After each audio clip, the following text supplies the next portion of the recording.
Om Sahana Bhavatu Sahano Bhunaktu Sahaviryam Karavavahai Tejasvinavadhitamastu ma vidvishavahai. Om Shanti Shanti Shanti.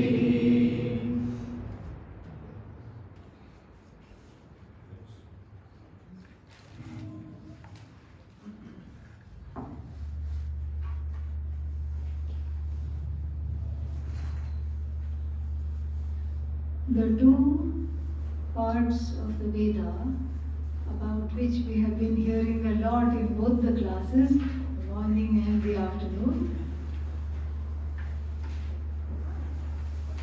their message is put in the Bhagavad Gita in a way that is easy to follow. Indeed, as we started off with the lecture earlier, it is pleasant like a song, Gitam Iva. So these two topics just follow the Veda beautifully. Vedanta is the vision of no division. That is the vision. It's a vision of no division, also called non-duality. So this vision of no division, which is the Veda, which is the vision of Vedanta, that I am one with everything else, I'm not alienated from the source of this universe, I am whole, limitless, free, and without a second. That is the vision of this Vedanta. Then the question comes, how do I assimilate this vision? Yes, I should expose myself to this knowledge, but is there anything else I can do? People keep asking me that, what else can I do? At heart we are doers. Everybody wants to do something. And even if the Vedanta says actually doing is one's undoing, there is nothing to do. Still the predilection is to keep doing, or somehow feel like this is not enough. I have the recipe, but I have to cook this. And we say, these days there are two kinds of things. If you want a recipe, you can either buy the ingredients, or you can buy in the market these days packets ready to eat. Ready to eat packets are there. You just open that, and then you just open that and do what? Eat it. Sometimes eat it and eat it, sometimes you don't even need to eat it. Vedanta is like ready to eat. Vedanta is not, take all the ingredients, weigh them, put them aside, and then read the recipe book, get a headache, and then cook, and then get all flustered that it did not come out like it looks in the picture. That's not Vedanta. Vedanta is just ready to eat. You have to be hungry. You have to have a taste for it, and then it is easy. Still, there are certain ways of being in the world, in the empirical world. There are certain ways of being, there are certain ways of living, there is a certain lifestyle, following which this ready-to-eat message is easily assimilated, without which it is not easily assimilated. So this is called the way of life. So first is the vision. It's a vision of no division. And the second one is what? A way of life which is in keeping with the vision, which is conducive to attaining the vision. Without this way of life, attaining the vision is not possible. Because what is the way of life? the way of life prescribed by the first portion of the Veda and the Bhagavad Gita. The way of life is one of prayer, is learning how to be a devotee, is about clearing the antahkarana, the inner instrument, the heart, mind, etc. of the legacy of raga and dvesha, strong preferences and prejudices. These two comprise the topics or the subject matter of the Bhagavad Gita. It is a vision which is self-standing. It doesn't need anything else. It is not dependent upon the way of life. But the way of life, when practiced properly, accelerates the assimilation of the vision and makes the clarity free of doubt, error and vagueness. Otherwise, you keep living life as usual, attend Vedanta classes even very seriously. It will be a knowledge, more likely than not, if the preparation is lacking, it will be a knowledge riddled with doubt. I know I am Brahman, but ... I don't know how. I don't feel it. This is the doubt. Is there really Brahman? What is the proof? This is the doubt. Or it will be vague. Vague meaning how everything is Brahman and there are many, many things. So each person must be a little part of Brahman. This is a common philosophy actually, quite common. But that's not what the Shastra says. It's not in keeping with the truth of the Shastra at all. Shastra doesn't say you are part of Brahman, you are a spark of Brahman. Brahman doesn't have parts. How can you be a part of that which is partless? Not possible. So that is vagueness. And sometimes it's just plain error. Yeah, they say we are all Brahman, but come on, wake up. How can we be Brahman? And then the person teaches completely something else. I heard one such talk in another interfaith meeting, interfaith conference, somewhere in Geneva. And then there, the person was saying, supposedly a Vedantin, said, we are broken and we are whole at the same time. And the people asked, how? How can I be broken and how can I be whole? I'm either broken or I'm whole. Make up your mind, tell us what it is. She couldn't answer. But the thing is, this is what it is. This is just plain error. When there is no clarity, something is just made up for the sake of it.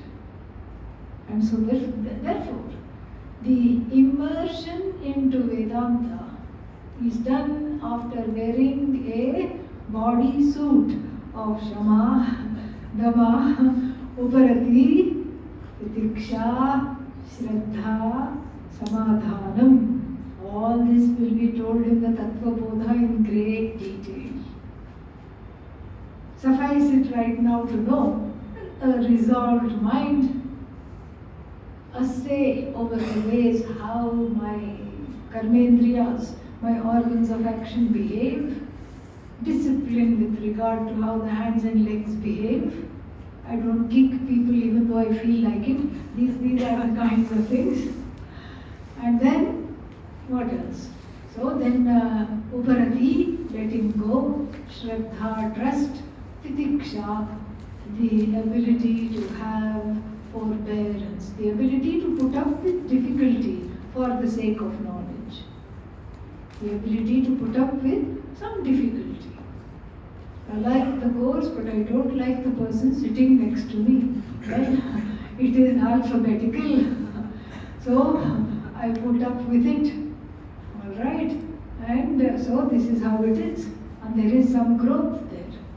And so this is the Tiksha. Shraddha, trust for the Veda as a means of knowledge. trust towards the teacher who expounds the means of knowledge. Samadhanam, single-minded focus, where one is not distracted by the meal times of the ashrams nearby. Somewhere a bell rings, immediately the bell in the stomach also starts to ring. This is how one is conditioned. You've just been here, 1 week? Stay for a month, you'll see what I mean. And so the immersion, without all this kind of preparation, the immersion is of not much use. Because when you come out, it's just like a rubber ball in water. It is just bobbing up and down. It has not soaked up the rasa. Rasa means sara. Sara means rasa. And that was not very helpful. Essence. Both rasa and sara mean essence. The essence of the Upanishad must be soaked. And one becomes one with the Upanishads. Like even there is a dessert. Maybe one day for a bhandara or something they will make.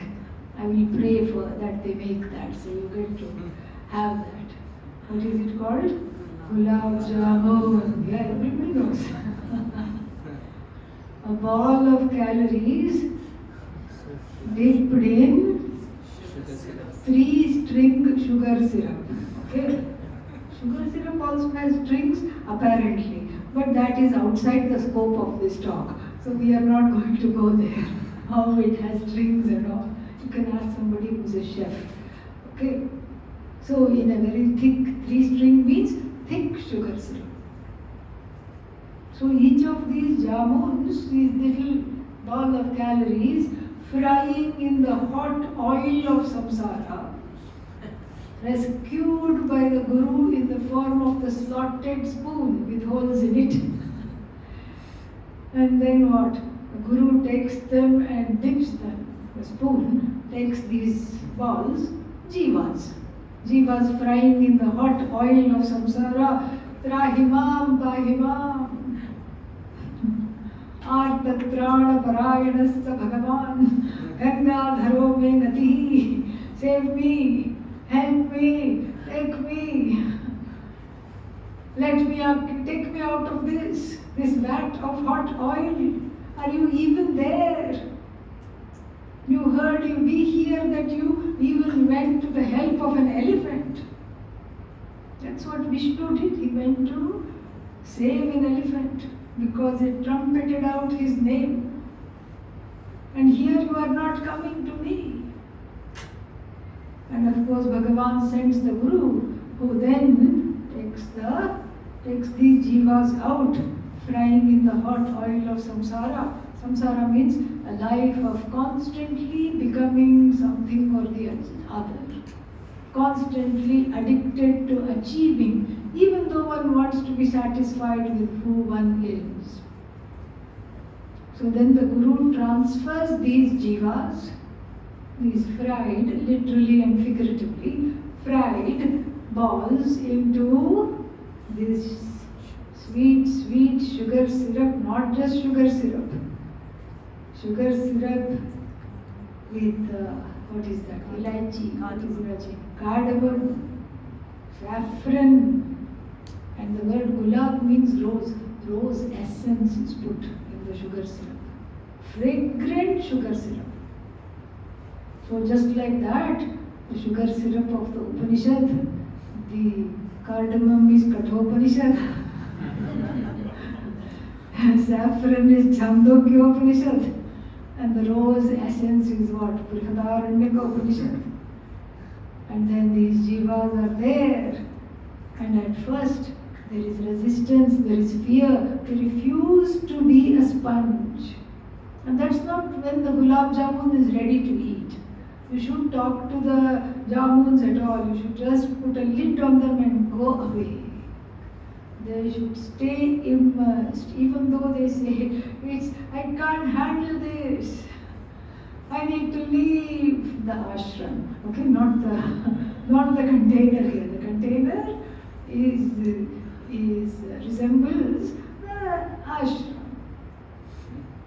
This ashram is just what can we say? A namby-pamby ashram. You can go out, you can go in the back, you can go in the front, you can go wherever you want. How many of you have been to Anekatti? Yeah, many people. Elephants around, that's all. Trees and elephants. To buy something, you have to go an hour and a half away. Okay? Yeah, minimum. On a good day. You have to go into town means it's 1 hour away, and then with traffic. Traffic means sheep, lots of sheep crossing the road and competing with the traffic. The more you press the horn, the more they bleed, and then that's how it goes. They don't yield. They don't know how to yield. The right of way is always with them. And so ashram means like that. There's no place to go. And so you are forced to stay with the Upanishads, with the fragrant juices. And then after that what? By the next day when you open, all of them have sunk to the bottom. And the level of the sugar syrup is decreased because they have absorbed them like sponges. And then there is no part of them that is not exuding the sweetness and the fragrance of that. So this is exactly the difference between coming equipped with all the preparation for a course of study and then coming without the preparation. Without the preparation, you will still get the same knowledge everybody else is getting. But with the preparation, it sinks in deeper and it becomes you, pun intended, becomes you. So this is the subject matter of the Gita. The lifestyle conducive to attaining this knowledge is called Karma Yoga. More about that we'll talk. Karma Yoga means a disciplined lifestyle where one learns, one discovers Bhagavan as the truth of the universe, and one reinvents one's identity primarily as a devotee.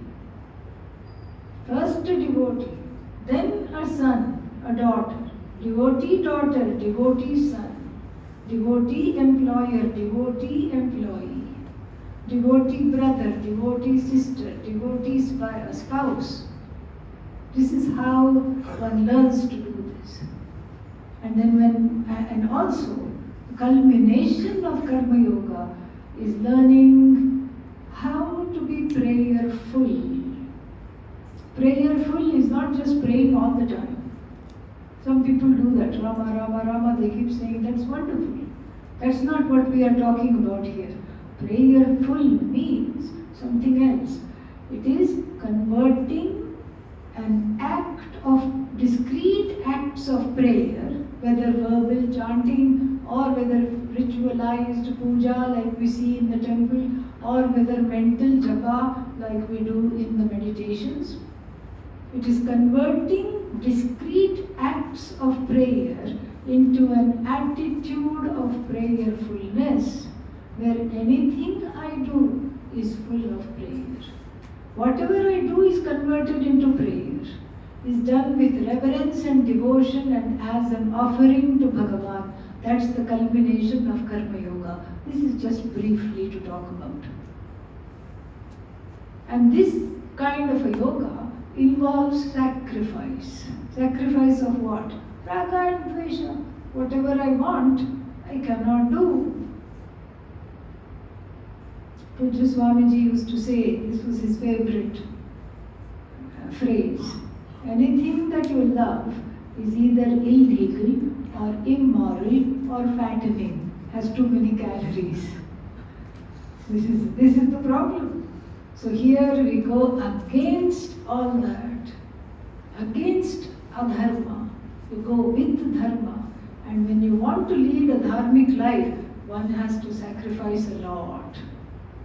One cannot cut corners. One has to remain true to one's attitudes, one's values, and therefore it is a very different kind of life. equipped with this life, when we listen to the teachings of the Upanishads, of the Bhagavad Gita, then there is an acceleration of the internalization, the assimilation of the knowledge. The pace is quickened. So these two topics comprise the subject matter of the Bhagavad Gita. Still, in common parlance, there is a lot of confusion about the message of the Bhagavad Gita, even written by great scholars. During India's independence movement, the Gita was picked up because it was a wartime treatise. It was written during the Mahabharata war. This was a teaching given during the Mahabharata war. And then if we look in the initial pages, we hear the words. Tasmad yudhyasva bharata, tasmad yudhaya yujyasva. Therefore, Arjuna, get up and get ready for war. Get ready to fight. And it was all too tempting from the subjective eyes of the beholder, who is a doer, to say that yes, this Bhagavad Gita is goading me to do things. Keep on doing things. A lot of people have misconstrued the Bhagavad Gita to say that it is a Karma Shastra. Karma Shastra means what? A treatise of action. That is so far away from the truth. It is not a treatise of action. It is not asking you to act. Oh, but Krishna told Arjuna to fight. Yes. Why? Because he wasn't ready for Vedanta. That's why. He wasn't yet ready for Vedanta teaching. That's why he said you better fight. Better fight by converting this into a yoga. The war itself you convert into a yoga and then fight. How do we know that Arjuna was not ready for the Bhagavad Gita, the instruction of Vedanta? We know this because Arjuna and his 4 brothers, the 5 Pandavas, were in the forest for 12 years. And for 1 year after that, additionally, they had to remain hidden. How do you hide Bhima? They tell me. Huge, big fellow. But he was a great cook. So they put him in the kitchens of one of the kings who decided to shelter him.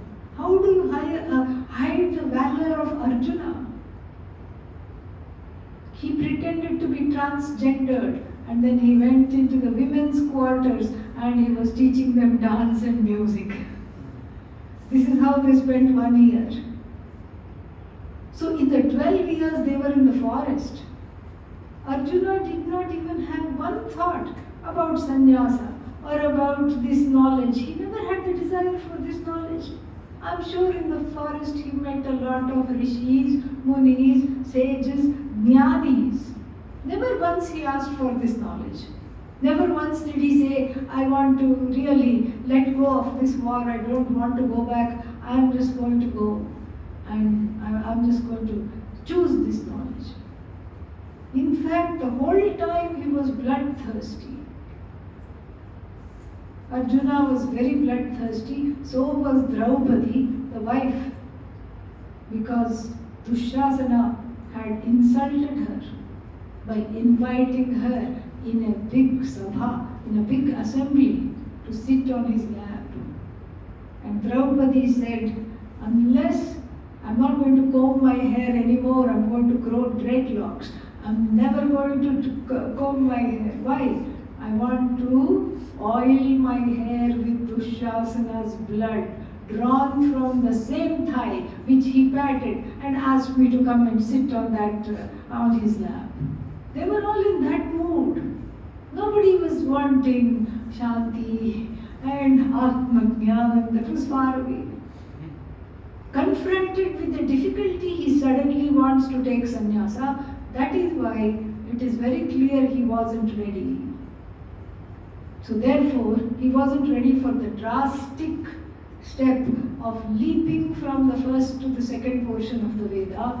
Therefore, he had to take he had to make a gradual shift, a gradual path called Karma Yoga. So karma, it never says keep doing, no. Gita is a moksha shastra, not a karma shastra. This has to be understood. A lot of people have taken the Gita and seen whatever they want to see.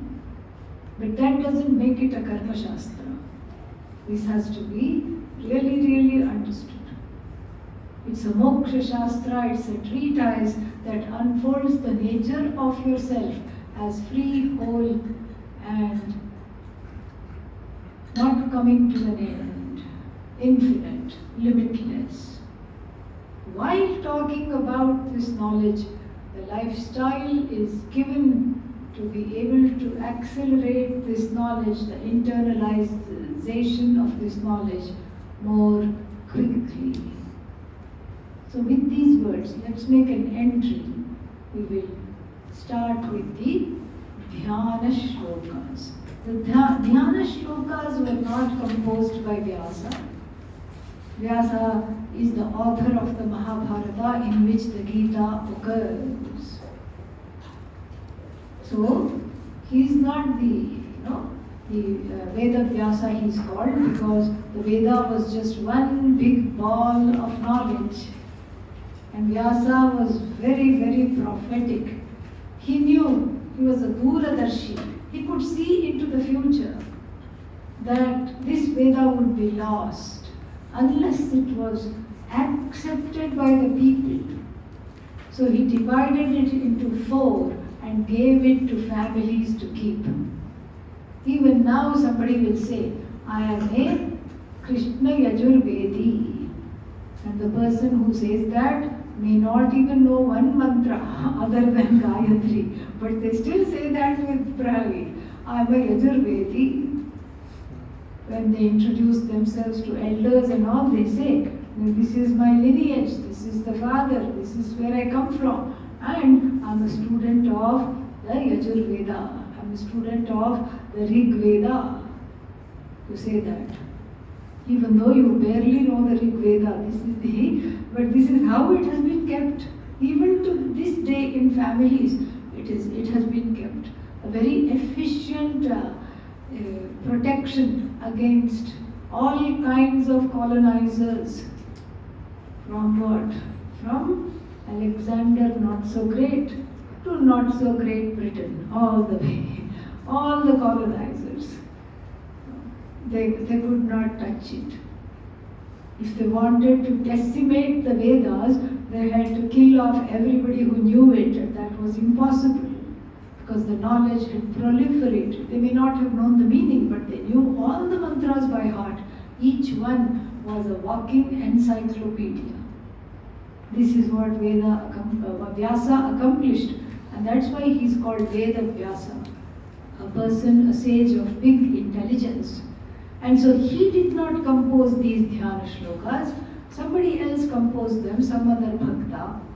This is to get us into the mood to study the Gita and to want us to study the Gita. So here are a set of verses. Obviously, we'll start with the first one. Does everybody have Bhagavad Gita? Yes? No?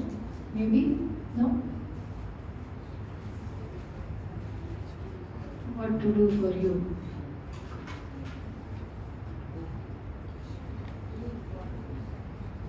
You have? Yeah. I'll go slowly and you can repeat. Om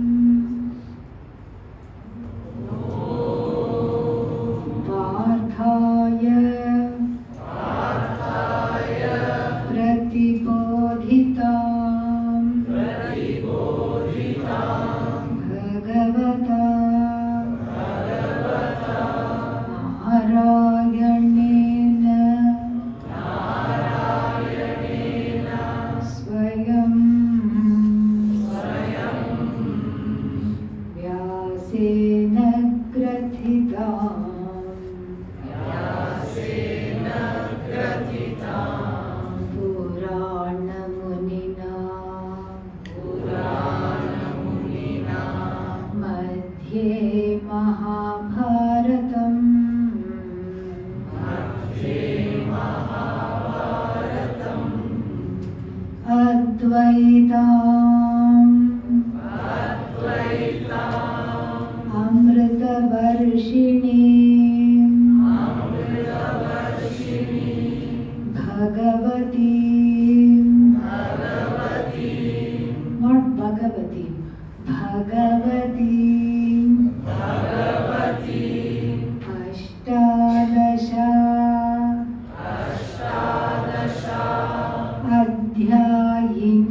What goddess? Gita goddess. The Bhagavad Gita herself is deified as a goddess. Why? Because she is like the Shruti, who is a goddess. Goddess of knowledge. Knowledge that is goddess. Goddess that is knowledge. And since the Shruti is feminine, the Bhagavad Gita, since it is the giver of knowledge, is also feminine. The word Upanishad also feminine. So here we first begin with the invocation of the goddess Bhagavad Gita. This Bhagavad Gita, who is the goddess? May she bless me. I am about to study her. May she bless me. You can buy the book, right?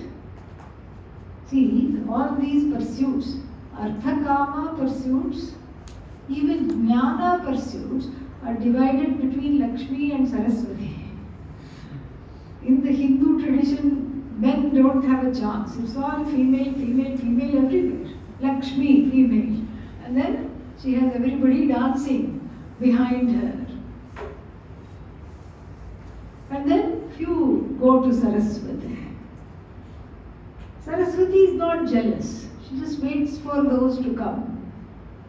Lakshmi may help you buy a book. Right?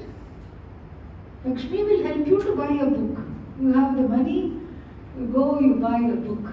But without the blessings of the goddess of knowledge, you will not be able to read it. It will become like a, what is that? Sleeping pill. The Bhagavad Gita should not be a sleeping pill. Lullaby. The goddess that puts you to sleep. Gudaka Devi. That is the name of, there is such a goddess of sleep. Gudaka Devi. So this is not, we don't need the goddess of sleep. What do we need? The goddess of knowledge to make me understand. Without her blessings, without her permitting, I may open the pages of the book, but the essence that is in the pages, even if it is explained to me, will it go down? Will it go inside? That is the question. Without her grace, it will not go inside.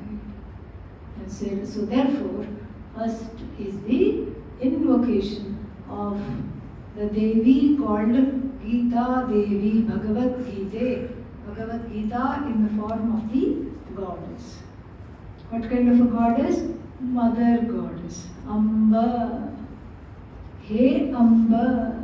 Last line, look at the last line. Sanskrit, we do things slightly differently. So, last line is what? Amba. Hey Amba. Oh Mother. Tvam. You, in the object case. Anusandadhami. I invoke you. Sandadhami, invoke. Anusandadhami. I invoke you in keeping with how the celestials and Devatas are invoked in the tradition. And who are you? Hey Bhagavad Gita. You are addressing her directly. She is like a mother who is easily approachable. You can just talk to her. You can just talk to her and say, you know what? I invoke you. Hey Bhagavad Gita.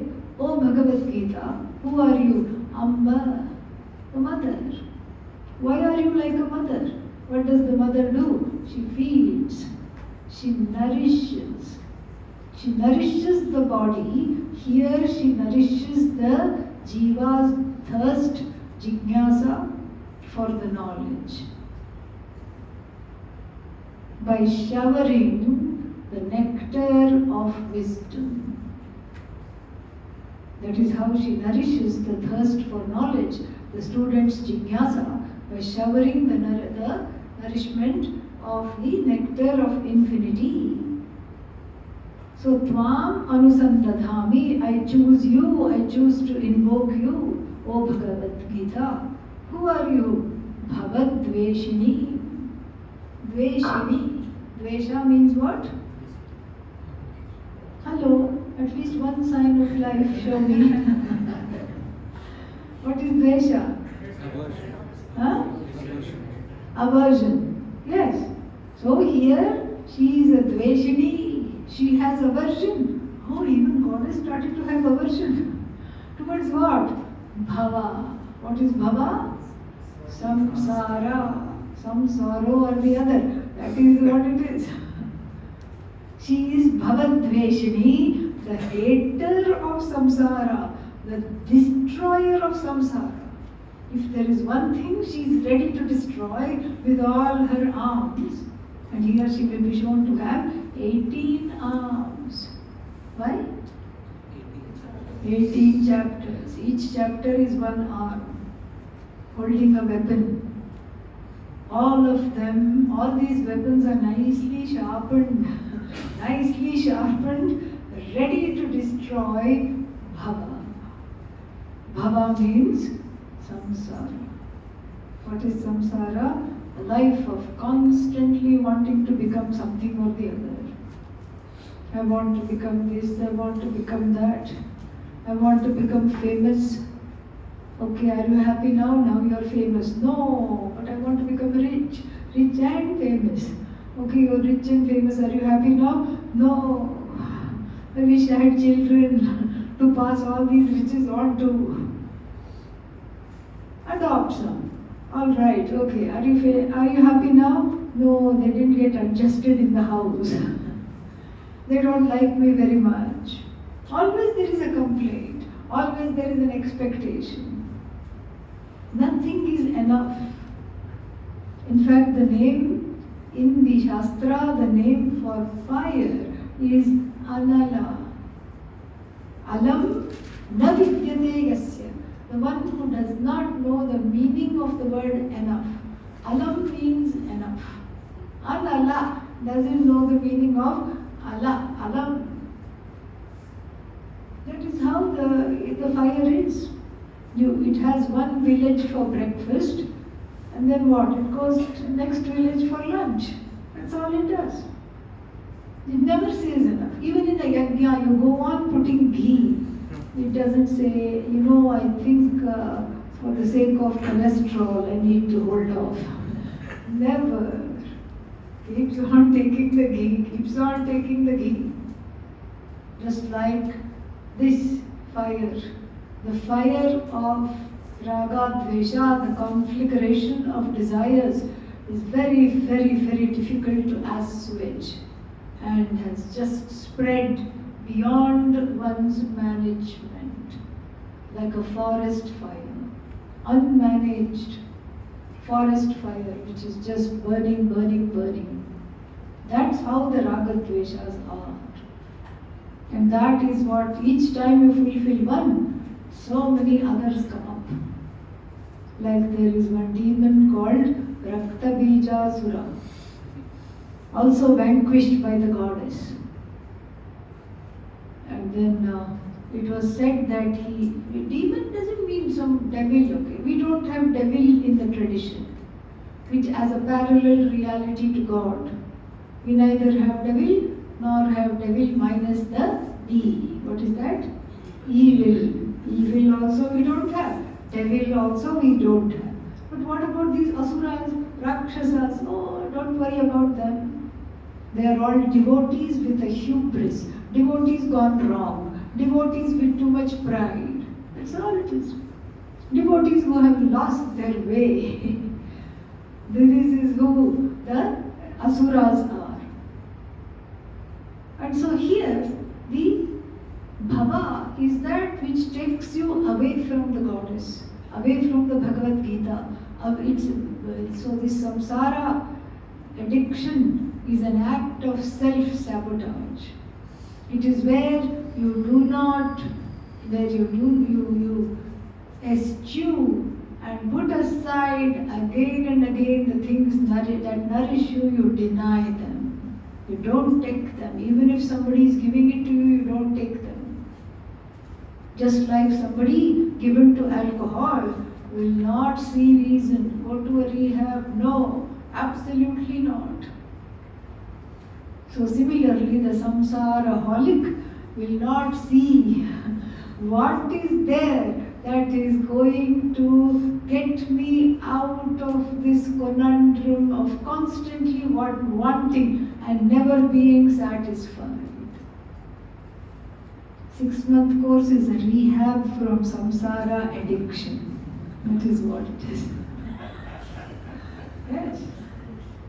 It's a rehab. Everybody is in rehab. That's what it is. So then the desire for samsara drops because you find meaning in other things. And that meaning overpowers the subjective value given to samsara. This catch, kill, conquer mentality. Julius Caesar had that. What did he say? Yeah. I came, I saw, I conquered. Until now all the jivas keep saying that. I came, now this is mine, I have conquered. Catch and kill, catch and kill, catch and kill. This is Pashu Buddhi. This is the Buddhi of animals. In the previous lives, when one was an animal, this is what?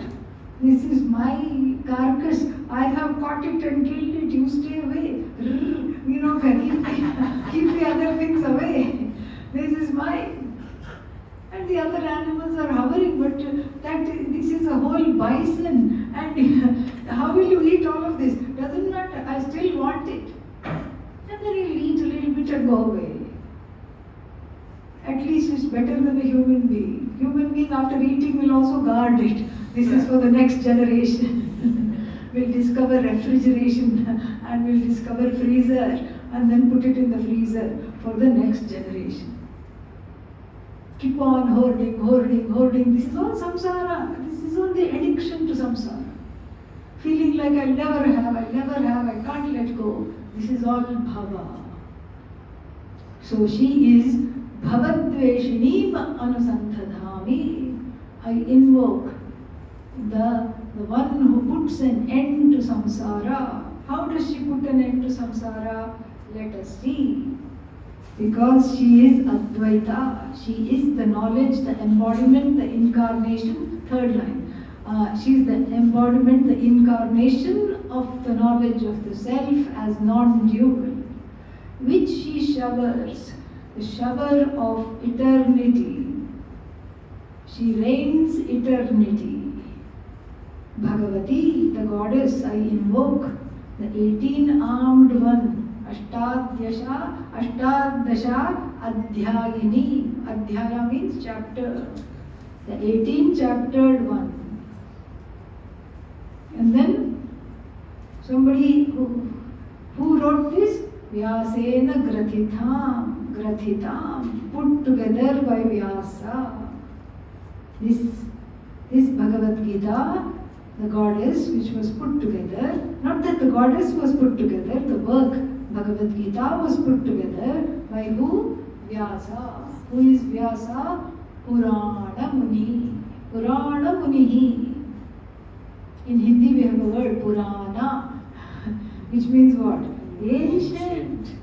Ancient sage. Long ago. In fact, he is the only link, the first and the only link to the tradition. But there were sages before him, scholars before him. But he is the first link that has survived to this tradition. So ancient.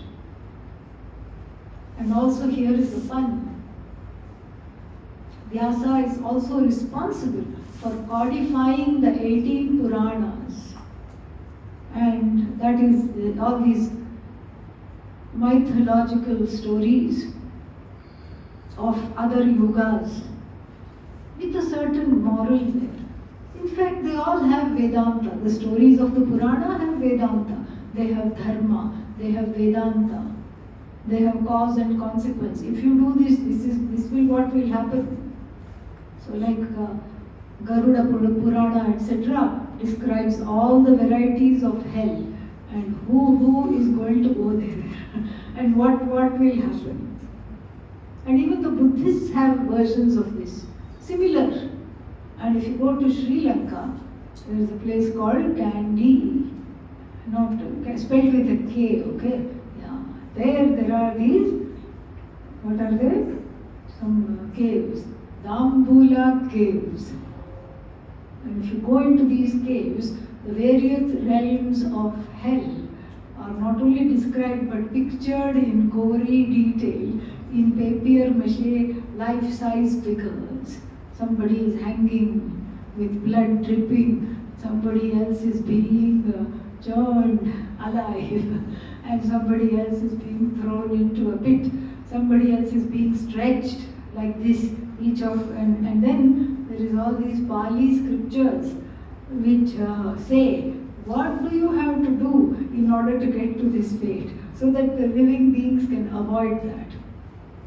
So all these karmas, karma phalas, etc. are described in the Puranas. And Vedanta is also there, the moral of the story of how to be one, how to understand this oneness, that is also there in simple language. So, the author of the Puranas, Purana Munihi, Purana Munina Tena, by him it was Grathita, woven together. Where is the Bhagavad Gita located? Don't go all Vedantic on me and say in our heads. No, this is not the time to say that. In the middle of the Mahabharata. Mahabharata is again a work by Lord Vyasa describing the story of these two clans, the Kurus and the Pandavas. And then the Kurus, in fact, are both are called Kurus. The whole clan is Kuru. And then out of that, the Pandavas are Dharmic, and then the rest of the other people are Adharmic. So it's a battle between Dharma and Adharma. So this Mahabharata, which culminates in a bloody, gory war. No survivors, only Parikshit. Only Parikshit survives. And then he too kills a snake and attracts some curse to live only for 1 week. He too is gone after that. So very terrible war. And so Madhye Mahabharatam, in the middle of this work called the Mahabharata, this is Bhagavad Gita that is Bhagavad Gita's temple, the Mahabharata, that is where she lives. And then, why did Vyasa write this? What is this subject matter? The subject matter is that which was taught to Partha. Who is Partha?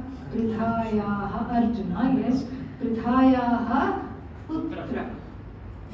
Prithayaha Putra Apatyam. Prithayaha Apatyam Puman. This is how we say grammatically. Prithayaha Apatyam. Apatyam means a scion of Pritha. Offspring of Pritha. Partha. In Sanskrit we can do this. So in English, the son of Pritha. 4 words, right? In Sanskrit, Partha. 1 word. You just elongate the beginning syllable. Adi Vriddhi it is called. So it undergoes Vriddhi, an operation of elongation. And then Partha. Dasharatha. Dasharathihi, son of Dasharatha. Like this, there are many ways to make it very, very concise. And then so Parthaya Prati Bodhitam. Bodhitam, that which was taught to Partha. She who was taught to Partha fully, until he understood. Completely and totally taught to Partha. And then, by who? Bhagavata. By the Lord himself. Because the teacher of the Bhagavad Gita is Lord Krishna. Bhagavata, instrumental case. 3rd case, Bhagavata, Bhagavat Shabda. So, Bhagavata. And who is this Bhagavan? Narayanena Swayam, by Narayana himself. Narayana is again that Adi Vriddhi, elongated things. Nara is the word. Nara means what? People say human being, but actually Nara comes from Na riyate iti naraha. That is the etymology. of the word.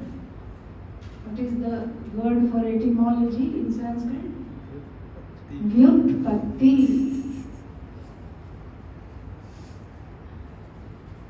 So, Nara. Nara means na riyate. Riyate means that which comes to an end. Na riyate means that which never comes to an end. So naturally the word Nara is not a human being, even though it might be used like that. Nara is a word for Atma. Nara is Brahman, Atma. Then okay, Nara I understand. What is this Nara? Because it is not Narayana, it is Narayana. Narasya idam Naram. That which is belonging to the Nara or has come from the Nara, which is this Atma, all pervasive Atma, is called Nara. So, Narasya idam Naram. Narasya idam Naram. Naram means Jagat, because what has come from Bhagavan is what? Jagat.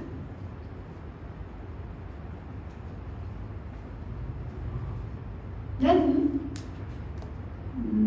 Naram Vetti iti Narayana. That is one etymological derivation. Naram Vetti, the one who knows the Jagat completely in and out, does not need a tour guide to show the Jagat around.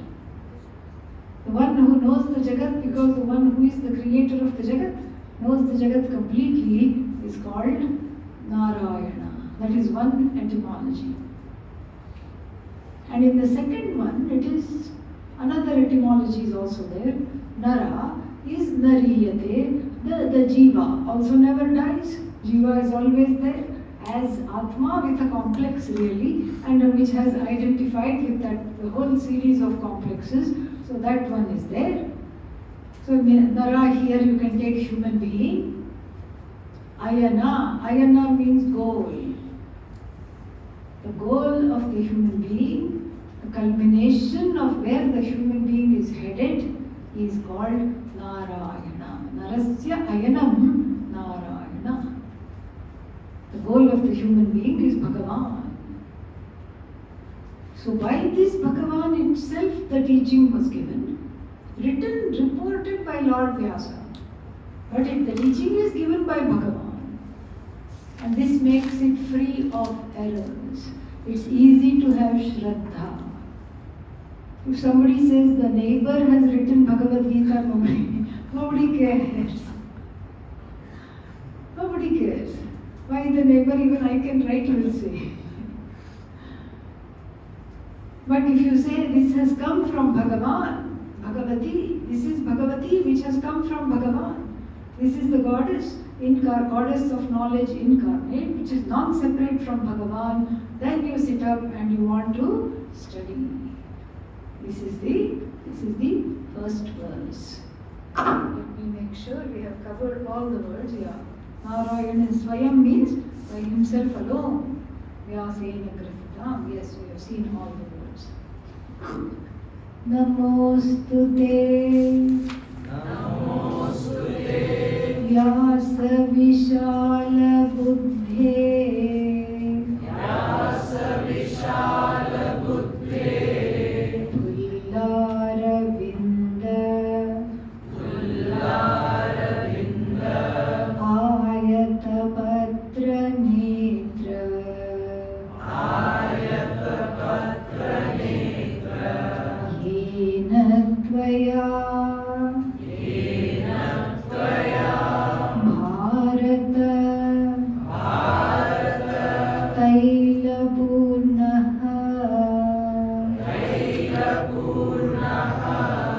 Prajvalito. Prajvalito. Jnanamayah Pradipaha. Jnanamayah Pradipaha. Namostute. Namostute. Vyasa Vishala Buddhe.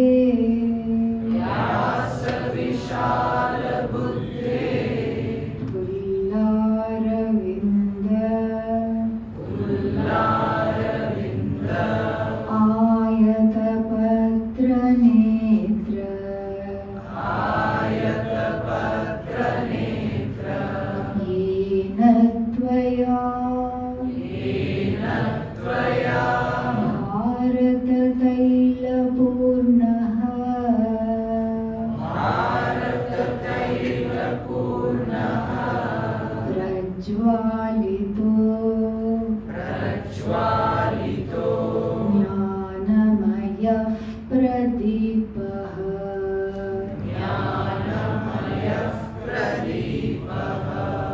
This will pick up after your weekend.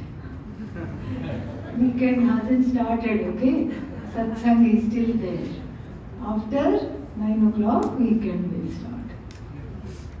Om Purnamadah Purnamidam Purnat Purnamudachyate Purnasya Purnamadaya Purnamevavashishyate Om Shanti Shanti Shanti